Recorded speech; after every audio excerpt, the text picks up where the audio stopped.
Resolución de casos prácticos en orientación psicoeducativa es el título de un curso de formación permanente que la UNED ofrece para, entre otras cuestiones, revisar las diferentes situaciones del quehacer profesional del orientador y asesorar en las propuestas de intervención.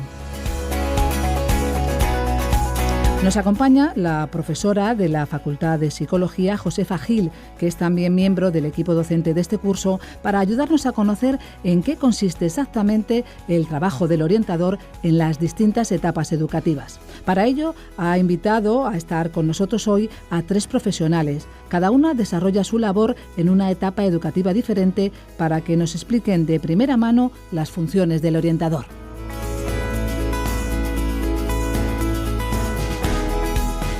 Estamos aquí reunidas, Chus Alonso, de un equipo de atención temprana. Hola, ¿qué tal?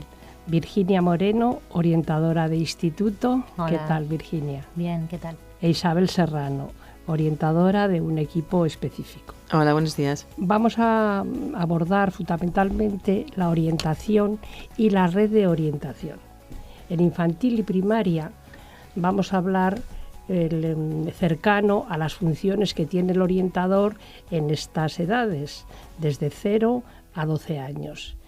Y en secundaria lo vamos a desarrollar cercano a los ámbitos de actuación de un orientador en un instituto, como es el plan de acción tutorial, el plan de orientación académico y profesional y el plan de apoyo a los procesos de enseñanza y aprendizaje.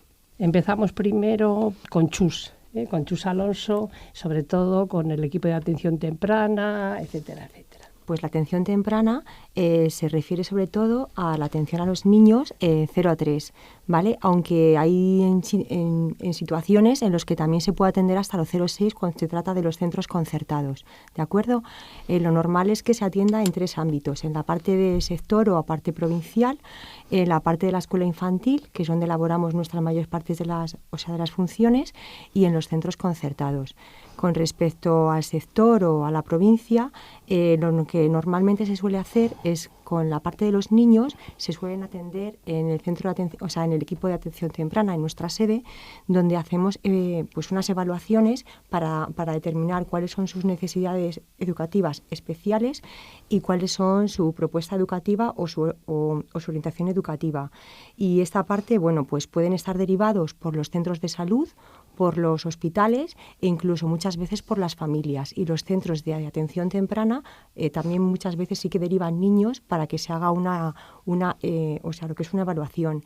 Es importante decir que no todas las evaluaciones que se realizan por parte de la atención temprana o por los equipos de orientación van a terminar con un dictamen de necesidades. Hay muchas veces que no es necesario, ¿no?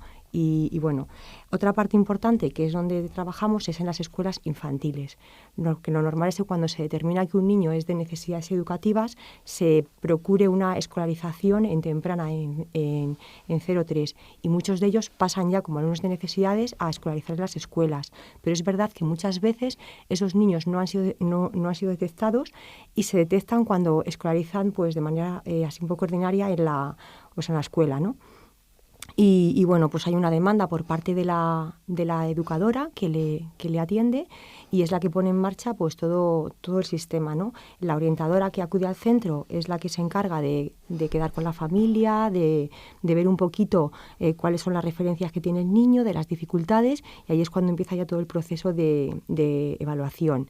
Y bueno, pues si el niño es de necesidades, se realiza ese dictamen que va a inspección y queda atendido por el equipo o por el mini equipo que atiende a la escuela, que normalmente suele ser un PT, una L y el orientador. Y a veces también se cuenta con la profesionalidad del trabajador social o del PTSC, del profesor técnico de los servicios a la comunidad, pues si fuera necesario. Una preguntita, Chus. He creído entender que prioritariamente has hablado que os derivan a los niños o bien de los centros de salud o de las escuelas infantiles.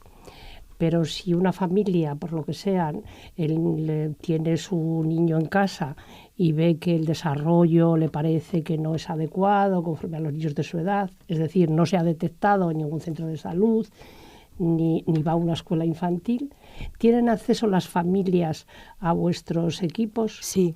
con las páginas de información de la Comunidad de Madrid, y en el momento en que vaya el pediatra y le comunique, a nosotros sí que nos llaman también muchos papás que no han hablado con nadie, pero se han interesado en ver que a su hijo le pasa algo y en creer que le pasa, y aunque no esté escolarizado, el niño viene al equipo y se le hace una valoración de sector. Esas son las que se llaman de sector, que se atienden dentro de la sede, ¿vale? Pero lo normal es que el niño esté escolarizado o que el niño ha sido detectado por el hospital de referencia o por el pediatra de referencia que le toca. Pues evidentemente hay niños que desde el nacimiento han tenido dificultades añadidas y están derivados directamente, ¿vale? Pero también hay muchas veces que desde los ayuntamientos han derivado a los centros de atención temprana, y los propios centros de atención temprana son los que nos llegan a nosotros, son los que nos llaman para decirnos que nos van a mandar un niño con dificultades. Chus nos ha hablado de la Comunidad de Madrid, y es porque la misión la estamos haciendo desde Madrid, y las 4 personas que estamos esta mañana con vosotros trabajamos en la Comunidad de Madrid. Pero el modo de trabajar de los equipos de atención temprana se puede inferir que es igual para toda España. O sea, en todo el territorio se hace de igual manera. Claro, y luego lo que es la parte del trabajo con la escuela infantil está en lo que hemos dicho de atender a los alumnos, y luego está la parte que está más relacionada con la atención a las familias, es decir, que no solo con los niños de necesidades, sino con todos los niños que están escolarizados en la escuela. Hay muchas veces que por el tema de normas y límites, por el tema de celos, por nacimiento de hermanitos, por el duelo, por alimentación, por sueño, se dan muchas orientaciones, y también se hacen escuelas de padres donde acuden los papás para intervenir de forma más directa en toda esta parte, y eso se prepara con el equipo de atención temprana. Por otro lado, está lo que es la parte de la coordinación con la dirección, pues con todo el tema de proyecto educativo de centro, en este caso por la propuesta pedagógica, cuando se cambian los informes de evaluación, cuando se actualizan los planes de atención a la diversidad. Con toda esta parte también se interviene en las comisiones de coordinación. Entiendo que es con la dirección de las escuelas infantiles. De las escuelas infantiles, sí. Uh-huh. Y bueno, pues hay a veces que se hace también con el mini equipo, pero normalmente suele ser con la orientadora, con la coordinadora pedagógica y con la directora del centro. Has hablado, que me parece interesantísimo, las escuelas de padres. Cuando planteáis las escuelas de padres, ¿suelen acudir muchos papás a las escuelas? Bueno, no? Pues esa es una buena pregunta, ¿no? Porque los papás se quejan mucho, pero luego a la hora de que tú les pides colaboración para la escuela de padres y para que atiendan como espectadores, pues a veces es verdad que el trabajo les influye mucho y les cuesta un poquito acudir. Pero normalmente lo que se suele hacer en las escuelas para hacer un efecto llamada es que ellos propongan temas que son de su interés. Eso se lleva a un claustro, se ve los intereses que hay y se eligen lo que son determinados temas. Y por otro lado, ellos lo que hacen es acudir, y bueno, pues a veces esas escuelas de padres son participativas. Lo normal, yo las máximas que hemos tenido, a lo mejor con 40 o 50 padres.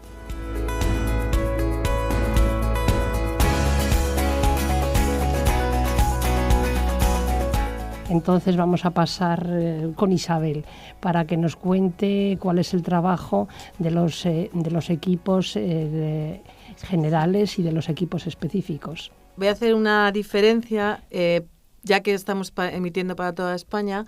Los equipos generales son los que atienden a las edades de 6 a 12 años. Son equipos itinerantes, en general en casi todas las comunidades autónomas, que van a centros. Entonces, cada orientador, a lo mejor tenemos en nuestro cargo 3 o 4 centros, pero en algunas comunidades, como en Castilla-La Mancha, por ejemplo, estamos integrados dentro de los centros de educación infantil y primaria. Luego el trabajo ya no es itinerante, sino que el orientador está in situ en un solo centro. Y en centros concertados, por ejemplo, o privados, también hay un departamento de orientación en el que las funciones que voy a hablar yo ahora y luego las que hablará Virginia, pues están integradas. Es un gran departamento de orientación que tiene la parte de infantil y primaria y la parte de educación secundaria. Yo voy a intentar, partiendo de que he dicho que es itinerante, me centro que estoy en un centro y voy a intentar así analizar un poco las funciones en general que se hacen. Por supuesto, si hay niños ya que vienen de escuela infantil con derivación de necesidad de alumnos con necesidades educativas especiales, esos ya están dictaminados, ya están evaluados y se trabaja con ellos desde el principio. Deciros que no trabajamos solos en el centro, trabajamos siempre en mini equipo, y el equipo de orientación lo formamos básicamente el profesor de audición y de lenguaje, el maestro especialista de audición y lenguaje, el maestro especialista de pedagogía terapéutica y también el trabajador social o el PTSC, como ha dicho antes Chus. Entonces somos un equipo que trabajamos coordinadamente. Os hablo de las funciones y lo que quería decir es el niño ya está evaluado, pues ya empiezan a trabajar con él el equipo de apoyo, o sea, el maestro especialista de audición y lenguaje o el de pedagogía terapéutica. Pongámonos en el caso de que no es así y entonces, ¿cómo empieza nuestro trabajo? Lo primero es que los tutores o cualquier profesor, cuando detecta que un niño pues, no sigue la clase, tiene alguna dificultad, es cuando se iniciaría el proceso, una vez que ha aplicado todas las pedagogías y todas las metodologías para atender al niño y ver que el niño pues, no despega, es cuando intervenimos. Y empezaríamos ahí con la evaluación psicopedagógica. Espera un momento, Isabel. Dices que en ese momento es cuando intervenís. Entonces, entiendo que no tenéis ninguna función con los alumnos que simplemente se quedan en dificultades de aprendizaje y se les han aplicado esas medidas que has dicho de metodología, de tiempos, o sí también... Sí, también. Luego un poquito más adelante las explico. Venga. Sí que tenemos también para unificar patrones de actuación, para mejorar las competencias básicas, niños que tengan dificultades de lectoescritura, de matemáticas, lógico-matemáticas. Sí que hacemos programas para intervenir con todo el centro. También organizamos los refuerzos, los apoyos del resto de alumnos, que dijéramos es el gran grupo de alumnos con necesidades específicas de apoyo educativo. Englobando todo en este gran grupo, si el tutor ve que no es capaz, es cuando empezamos con la evaluación psicopedagógica. Para intervenir con un niño, lo primero es la autorización de la familia, es informar a la familia si está de acuerdo para tener la autorización pertinente para empezar el proceso. Aquí no me voy a detener, la evaluación psicopedagógica ya sabéis todos lo que es, los apartados que tiene, abordamos todos los ámbitos de desarrollo.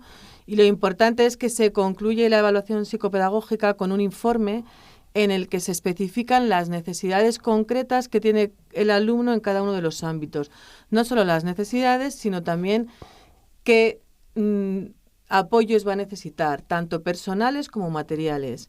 Y aquí sí que luego ya, si es necesario, se hace el informe de escolarización, el dictamen, donde se dice que el alumno, pues la modalidad de escolarización es ordinaria o en su caso, si tuviera que ir a educación especial, pues especial, y si es ordinaria, con apoyos. Y si tiene apoyos, decir de qué. Si del maestro de pedagogía terapéutica, del maestro de audición y lenguaje. También se indica si necesita adaptaciones de acceso al currículo, y aquí se determinan. Luego hablaremos, porque en el caso de alumnos que tengan acceso al currículo, bien por ceguera, sordera o por discapacidad motora, entonces recurriremos a los equipos específicos. Luego al final esto. Bueno, lo primero, la evaluación psicopedagógica, que ya os he dicho que sería una de las primeras funciones. Una vez que ya está esto hecho, otra cosa que hacemos es proponer la adaptación curricular que el niño necesita. Para esto nos reunimos los especialistas junto con el tutor.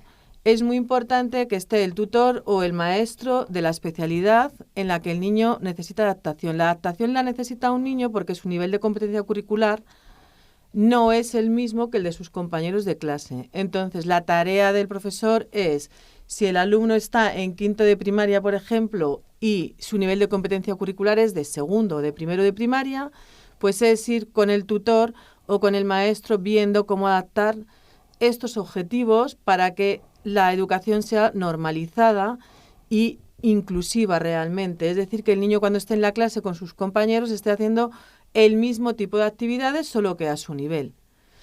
Esta es una de las tareas fundamentales, que es aportar, participar y contribuir a que esta adaptación curricular sea eficaz y sea efectiva. Otra cosa que hacemos, otra función importante, es lo que antes me ha comentado Marisé, que es pues para los niños de necesidad específica de apoyo educativo, pues ver cómo hacer desdobles, cómo flexibilizar qué criterio se va a tomar, si es por nivel de competencia curricular, si es por el nivel, por ejemplo, en asignaturas como idioma extranjero. Es conveniente a veces decir, bueno, pues vamos a desdoblar la clase por el nivel de competencia oral de los alumnos, por ejemplo. Si es de matemáticas, se pueden hacer grupos de refuerzo, cogiendo pues en resolución de problemas un grupo, en operaciones otro grupo. Ayudamos junto con jefatura de estudio a formar estos grupos y a hacerlos lo más eficaces posibles. Otra cosa que es importante es unificar toda la documentación del Centro de Atención a la Diversidad.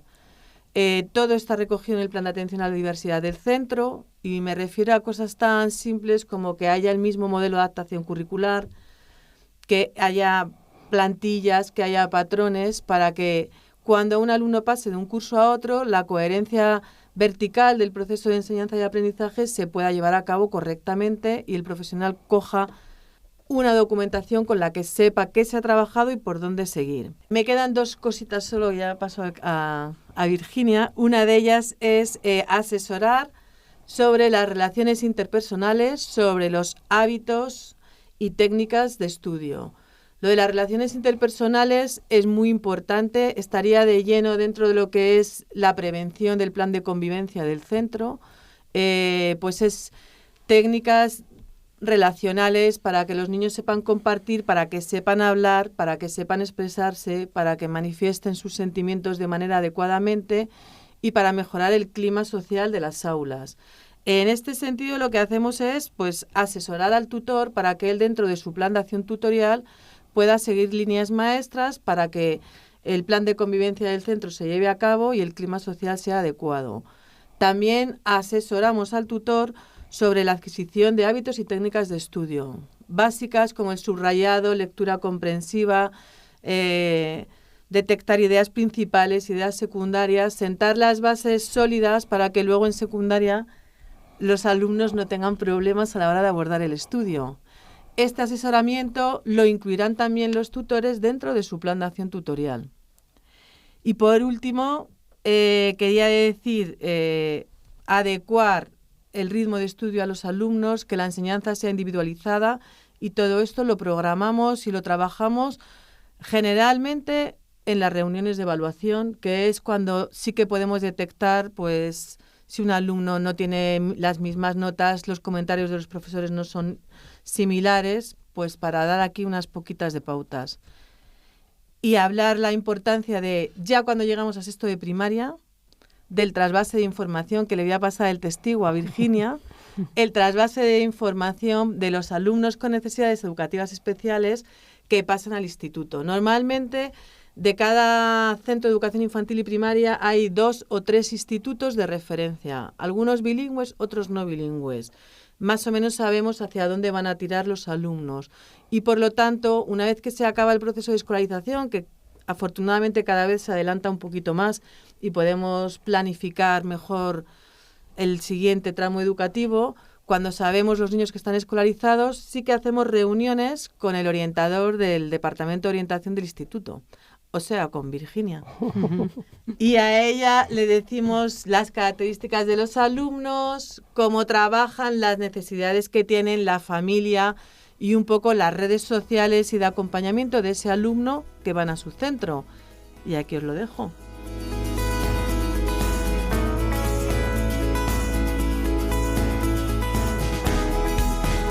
Recojo ya el testigo directamente. Os comento un poco, empezando por la configuración orgánica y funcional de un departamento de orientación.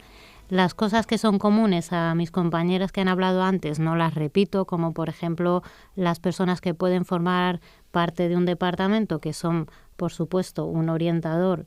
En ocasiones y en momentos de vacas gordas llegábamos a 2, ahora esto es bastante excepcional, jefe del departamento de orientación, por supuesto, personal de apoyo a las necesidades educativas especiales del alumnado, que son maestros especialistas de PT, es decir, pedagogía terapéutica, algún audición y lenguaje, y profesor técnico de servicios a la comunidad, que ya han mencionado mis compañeras.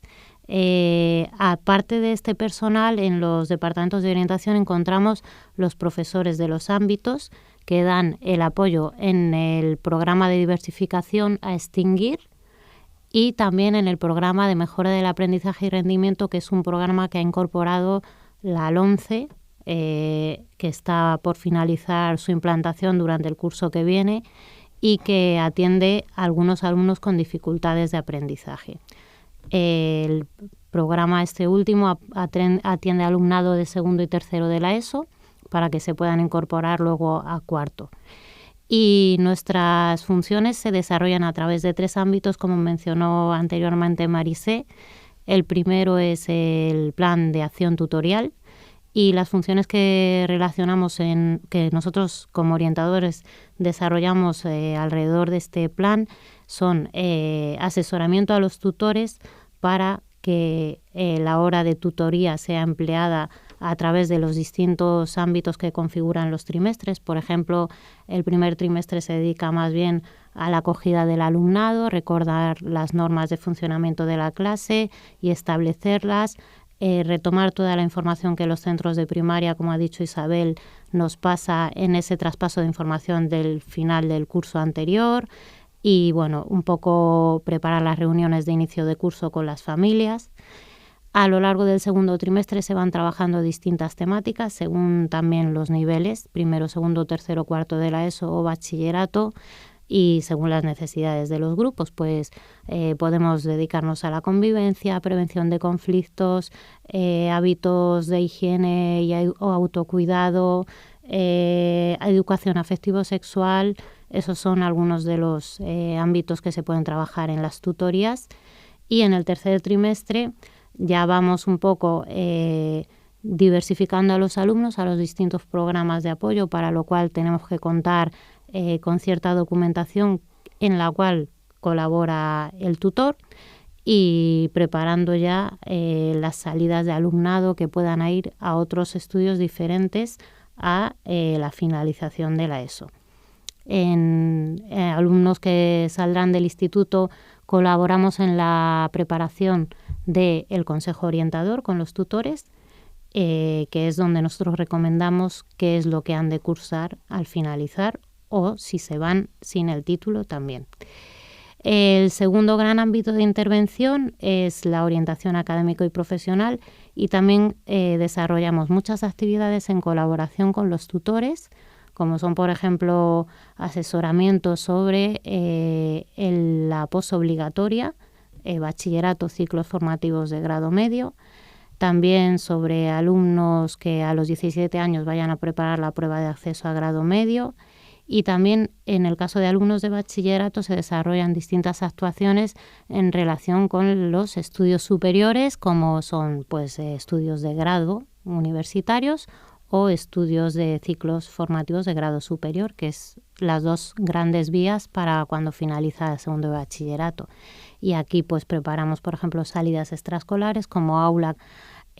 También preparamos charlas con los alumnos, sobre todo cuando hay cambios en las leyes orgánicas que pueden dar lugar a distintas configuraciones en las enseñanzas superiores, y bueno, y una serie de actividades, charlas de alumnos que se han presentado a la PAU, etcétera.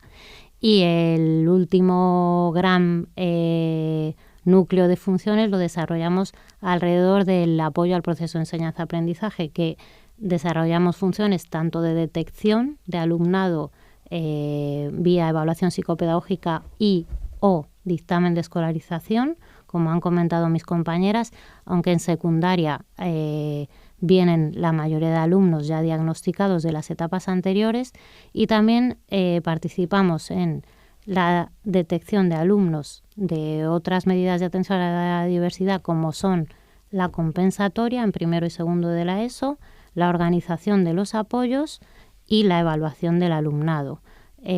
También la comunicación de todas estas medidas a las familias y bueno, pues la promoción y la titulación en su caso de este tipo de alumnado.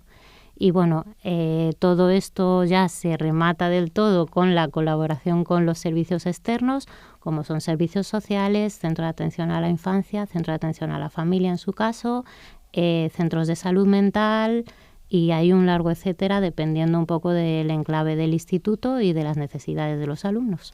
En la etapa de infantil y primaria también colaboramos con los servicios externos, con los mismos que ha comentado, que yo no lo he dicho, pero también. En temprana también. Sí. Se coordinan con todos. Tú has comentado que cuando se detecta que un alumno puede tener necesidades específicas, bien porque no oye bien, porque no ve bien, o alguna discapacidad motora. Ahí vamos. En cualquier etapa, tanto chus en temprana o en infantil o primaria o en secundaria, cuando un alumno tiene dificultades específicas debidos a discapacidad visual, discapacidad auditiva, trastornos del espectro autista o incluso cuando los alumnos son superdotados de altas capacidades, existen equipos específicos de estas cuatro, y motóricos, y de discapacidad motórica. Son derivados a estos equipos para dos cosas principalmente.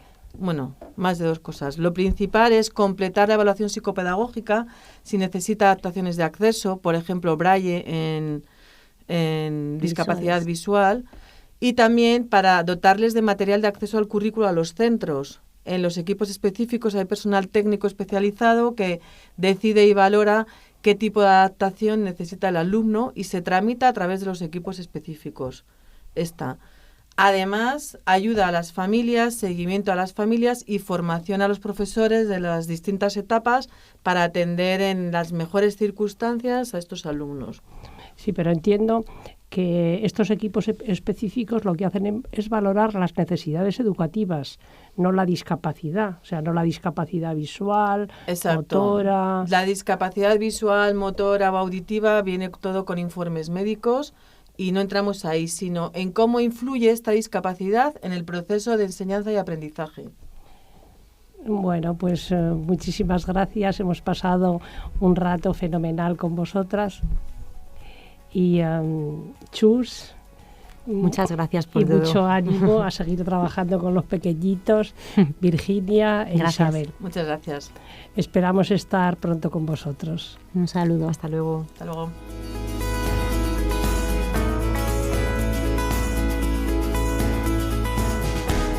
A través de las experiencias de nuestras invitadas hemos conocido de primera mano las funciones de los orientadores en las diferentes edades y etapas educativas. Ha sido gracias a la labor de la profesora de la Facultad de Psicología, Josefa Gil, y responsable también del curso Resolución de Casos Prácticos en Orientación Psicoeducativa, y las experiencias que nos han contado sus protagonistas, las orientadoras Virginia Moreno, Isabel Serrano y María Jesús Alonso. Muchas gracias a todas.